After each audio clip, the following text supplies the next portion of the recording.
عارف الواحد نفسيته تعبان النهارده مش مبسوط متهيج نفسيته مش عارف ايه السبب ما عارفش انا والله. انا نفسيتي تعبانه خالص انا مش عارف الواحد يعمل إيه.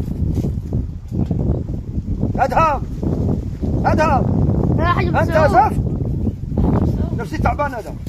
يعمل لك ايه؟ غني لي يا قصير انا تعبان غني لي اغني لك ايه؟ غني لي حاجه تعبان تعبان غني لي. اغني لك ايه يا ابو؟ بقول لك نفسيتي تعبانه غني لي حاجه. لا قلت لك انا والله نفسيتي تعبانه غني لي. من شايفني حسن شاكوش؟ يا ابوي غني لي ولا شكوش ولا شكشكات يا ابوي غني لي. طب اغني له. خلاص ارقص لي شايفني سفيناريا؟ انت لازم تعمل لي حاجه عشان انا نفسيتي تعبانه ما فيش غيرك اثنين. نفسيتي تعبانه بقول لك ارقص. يلا ارقص يا ابوي ارقص ايه؟ يلا هديك 500 جنيه. يا ابو قلبي قاسي هو الله لا السلم من الناحيه دي.